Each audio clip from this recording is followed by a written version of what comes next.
ಬೆಂಗಳೂರಿನವರು ಮನೆ ಲೀಸ್ ಹಾಕಿಸ್ಕೊಳ್ಳುವಂತಹ ಯೋಚನೆಯಲ್ಲಿದ್ದರೆ ಈ ಸ್ಟೋರಿಯನ್ನು ಒಂದ್ಸಲ ನೋಡಿ. ಇಲ್ಲಿ ಲೀಸ್ ಪಡೆದುಕೊಂಡಂತಹ ಬಾಡಿಗೆದಾರರಿಗೆ ಮನೆನೂ ಇಲ್ಲ, ಈ ಕಡೆಗೆ ದುಡ್ಡು ಇಲ್ಲ, ಅತಂತ್ರ ಸ್ಥಿತಿಯಲ್ಲಿ ಅವರನ್ನ ಈ ಲೀಸ್ ವ್ಯವಸ್ಥೆ ತಂದು ಒಟ್ಟಿದೆ.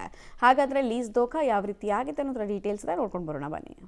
ಬೆಂಗಳೂರಿನಲ್ಲಿ ಮನೆ ಲೀಸ್ಗೆ ಹಾಕಿಕೊಳ್ಳೋ ಮುನ್ನ ಇಲ್ನೋಡಿ, ಪೂರ್ವಪರ ಗೊತ್ತಿಲ್ಲದೆ ಲೀಸ್ಗೆ ಹಣ ನೀಡಿದ್ರೆ ಗೋವಿಂದ, ಮಾಲೀಕನ ಎಡವಟ್ಟು ಬೀದಿಗೆ ಬಿದ್ದ ಕುಟುಂಬಗಳು. ಹೌದು, ಬೆಂಗಳೂರಿನಲ್ಲಿ ಪೂರ್ವಪರ ವಿಚಾರಿಸದೆ, ಸರಿಯಾದ ಮಾಹಿತಿ ಇಲ್ಲದೆ ಮಾಲೀಕರನ್ನ ನಂಬಿ ಮನೆಗಳನ್ನ ಲೀಸ್ಗೆ ಹಾಕಿಕೊಳ್ಳುತ್ತಿದ್ದೀರಾ? ಹಾಗಾದ್ರೆ ಜೋಕೆ. ನೀವೇನಾದ್ರೂ ಈ ವಿಚಾರದಲ್ಲಿ ಕೊಂಚ ಯಾಮಾರಿದ್ರೆ ಅತ್ತ ಮನೆಯೂ ಇಲ್ಲದೆ ಇತ್ತ ಹಣವೂ ಇಲ್ಲದೆ ಸಂಕಷ್ಟಕ್ಕೆ ಸಿಲುಕಬೇಕಾಗುತ್ತದೆ. ಅಂತಹದ್ದೇ ಪ್ರಕರಣವೊಂದು ಬೆಂಗಳೂರಿನಲ್ಲಿ ನಡೆದಿದ್ದು, ಮಾಲೀಕನ ಎಡವಟ್ಟಿನಿಂದ 6-7 ಕುಟುಂಬಗಳು ಬೀದಿಗೆ ಬೀಳುವಂತಾಗಿದೆ. ಈ ಘಟನೆ ನಡೆದಿರೋದು ಬೆಂಗಳೂರಿನ ಆರ್ಟಿ ನಗರದ ಅಜ್ಜಪ್ಪ ಬ್ಲಾಕ್ನಲ್ಲಿ. ಈ ಮನೆ ಸೈಯದ್ ಐಜಾಜ್ ಅಹಮದ್ ಎಂಬುವರಿಗೆ ಸೇರಿದ್ದು. ಕಟ್ಟಡದ ಮೇಲೆ ಮನೆ ಮಾಲೀಕ ಸೈಯದ್ ಮಲ್ಲೇಶ್ವರಂ ಕೋ ಆಪರೇಟಿವ್ ಬ್ಯಾಂಕ್ನಲ್ಲಿ ಕಳೆದ 3 ವರ್ಷಗಳ ಹಿಂದೆ 2 ಕೋಟಿಗೂ ಹೆಚ್ಚು ಸಾಲ ಪಡೆದಿದ್ರು. ಸಾಲ ತೆಗೆದುಕೊಂಡು 3 ವರ್ಷವಾದರೂ ಬ್ಯಾಂಕ್ಗೆ ಪಾವತಿ ಮಾಡಿಲ್ಲ.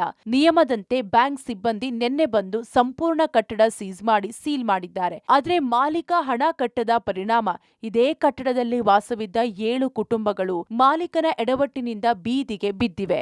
ಮಾಲೀಕ ಮನೆ ಮೇಲೆ ಲೋನ್ ಪಡೆದಿರೋದು ಗೊತ್ತಿಲ್ಲದೆ 7 ಕುಟುಂಬಗಳು ಕೂಡ 20 ಲಕ್ಷ ಹಣ ನೀಡಿ ಮನೆಗಳನ್ನ ಲೀಸ್ಗೆ ಪಡೆದಿದ್ರು. ಬ್ಯಾಂಕ್ಗೆ ಹಣ ಪಾವತಿ ಮಾಡದ ಕಾರಣ ಕಳೆದ ಕೆಲ ದಿನಗಳ ಹಿಂದೆಯೇ ಬ್ಯಾಂಕ್ ನೋಟಿಸ್ ನೀಡಿದ್ರು. ಮಾಲೀಕ ಈ ವಿಚಾರವನ್ನ ಕಟ್ಟಡದಲ್ಲಿ ವಾಸವಿದ್ದವರಿಗೆ ತಿಳಿಸಿಲ್ಲ. ನಿನ್ನೆ ಮನೆ ಬಳಿ ಬಂದ ಬ್ಯಾಂಕ್ ಅಧಿಕಾರಿಗಳು ಪೊಲೀಸರ ಸಹಾಯದೊಂದಿಗೆ ನ್ಯಾಯಾಲಯದ ಆದೇಶದಂತೆ ಪೂರ್ತಿ ಬಿಲ್ಡಿಂಗ್ ಖಾಲಿ ಮಾಡಿಸಿದೆ. ಮನೆಯಲ್ಲಿದ್ದ ನಿವಾಸಿಗಳನ್ನ ಹೊರ ಕಳುಹಿಸಿ ಬೀಗ ಹಾಕಿ ಸೀಲ್ ಮಾಡಿದ್ದು ಕುಟುಂಬಗಳು ದಿಕ್ಕು ತೋಚದೆ ಬೀದಿಗೆ ಬಿದ್ದಿವೆ. ಎಲ್ಲರಿಗೂ ಸುಮಾರು ಒಂದು 8 ಫ್ಯಾಮಿಲಿನವ್ರ ಹತ್ರ 20 ಲಕ್ಷ ಅಂತ ಲೀಸ್ ಅಮೌಂಟ್ ತಗೊಂಡಿದ್ದಾರೆ. ಲೀಸ್ ಅಮೌಂಟ್ ತಗೊಂಡಿದ ನಂತರ ಅವ್ರು ಬಂದು ಒಬ್ಬೊಬ್ಬರಿಗೂ ಸೆಟಲ್ಮೆಂಟ್ ಇಲ್ಲ, ಏನು ಇಲ್ಲ ಅನ್ಬಿಟ್ಟು ಓಡೋಗ್ಬಿಟ್ಟಿದ್ದಾರೆ. ಬ್ಯಾಂಕ್ಗೆ ಮಾರ್ಟಿಗೇಜ್ ಮಾಡಿದ್ದಾರೆ ಈ ಪ್ರಾಪರ್ಟಿನ. ಇಲ್ಲಿ ಇರೋರು ಅಮಾಯಕರು, ಲೇಡೀಸು, ಇವ್ರಿಗೆ ಯಾವ್ದು ತರ ಏನು ವಿಷಯ ಗೊತ್ತಿಲ್ಲ. ಇದ್ದಕ್ಕಿದ್ದಂಗೆ ಬೆಳಿಗ್ಗೆ ಬಂದು ಅವರು ನೋಟಿಸ್ ಎಲ್ಲ ಹಾಕಿದ್ದಾರೆ. ಬಿಲ್ಡಿಂಗ್ ಅಲ್ಲಿ ನೋಟಿಸ್ ಹಾಕಿರೋದು ಗೊತ್ತಿಲ್ಲ, ಏನು ಗೊತ್ತಿಲ್ಲ. ಎಂತ ಫೋರ್ಜರಿ ಇವರು ಅಂದ್ರೆ, ಮನೆ ಕೊಡದೆ ಒಬ್ಬರ ಹತ್ರ 15 ಲಕ್ಷ ತಗೊಂಡಿದ್ದಾರೆ. ಮಕ್ಳಿಗೆ ಸ್ಕೂಲ್ ಕಳ್ಸೋಂತ ಟೈಮಲ್ಲಿ ಬ್ಯಾಂಕ್ನವ್ರು ಬಂದು ಸಡನ್ ಆಗಿ ನೋಟಿಸ್ ನ ತೋರಿಸ್ಬಿಟ್ಟು ಇವ್ರ ದೌರ್ಜನ್ಯ ಮಾಡ್ಬಿಟ್ಟು ಇದ್ ಮಾಡಿದ್ದಾರೆ.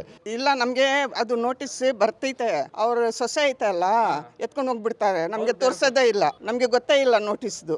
ಅವರು ಬಂದು ನಾವು ಬೀಗ ಹಾಕ್ತಿವಿ ಅಂತ ಬಾಕ್ಲು ಹಾಕ್ಬಿಟ್ಟು ಬೀಗ ಹಾಕ್ತಿವಿ, ನೀವು ಬನ್ನಿ ಈಚೆ ಅಂದ್ರು. ನಾವು ಹೇಳಿದ್ರು ನಾವು ಹೋಗಲ್ಲ ಅಂದ್ರೆ, ಮಕ್ಕಳು ಸ್ಕೂಲ್ಗೆ ಹೋಗಿದ್ದಾರೆ, ನಾಷ್ಟಾನು ಮಾಡಿಲ್ಲ ಅಂದ್ರೂ ಇಲ್ಲ, ಏನಿಲ್ಲ, ನಮ್ಮ ಹತ್ರ ಅಡ್ವಾನ್ಸೇ ಇಲ್ಲ ಎಲ್ಲಿ ಹೋಗಕ್ಕೇನು. ಅವ್ನು ಕೊಟ್ರೆ ಹೋಗೋಣ ಅಂತ ನಾವು ಇದು ಮಾಡ್ಕೊಂಡಿದ್ದೀವಿ. ಅವನು ಫೋನೇ ಎತ್ತಲ್ಲ, ಎಲ್ಲಿ ಹೋಗಿ ಹುಡುಕ್ರೇನು ಸಿಕ್ಕದೋ ಇಲ್ಲ. ಮನೆಗಳು ಸೀಸ್ ಆಗುತ್ತಿದ್ದಂತೆ ಕಂಗಾಲಾದ ನಿವಾಸಿಗಳು ಮಾಲೀಕರಿಗೆ ಕರೆ ಮಾಡಿದ್ರು. ಮಾಲೀಕ ಮಾತ್ರ ನಾಟ್ ರೀಚಬಲ್ ಆಗಿದ್ದಾರಂತೆ. ಅನೇಕ ಬಾರಿ ಕರೆ ಮಾಡಿ ಸುಸ್ತಾದ ನಿವಾಸಿಗಳು ಆರ್ಟಿ ನಗರ ಠಾಣೆಯಲ್ಲಿ ಪ್ರಕರಣ ದಾಖಲು ಮಾಡಿದ್ದಾರೆ. ಅತ್ತ ಕೊಟ್ಟ ಹಣವೂ ಇಲ್ಲದೆ, ಇರಲು ಮನೆಯೂ ಇಲ್ಲದೆ, ಏನು ಮಾಡಬೇಕು ಅಂತ ದಿಕ್ಕು ತೋಚದೆ ಮಕ್ಕಳು ವೃದ್ಧರನ್ನ ಎಲ್ಲಿ ಕರೆದುಕೊಂಡು ಹೋಗೋದು ಅಂತ ಕಣ್ಣೀರಿಟ್ಟಿದ್ದಾರೆ. ನಾವು 7 ವರ್ಷದಿಂದ ಇದ್ದೀವಿ ಸರ್. ಬೆಳಿಗ್ಗೆ ನಾವು ಕೆಲಸ ಮಾಡ್ಕೊಂಡಿದ್ದೀವಿ, ನಮಗ್ ಗೊತ್ತಿಲ್ಲ.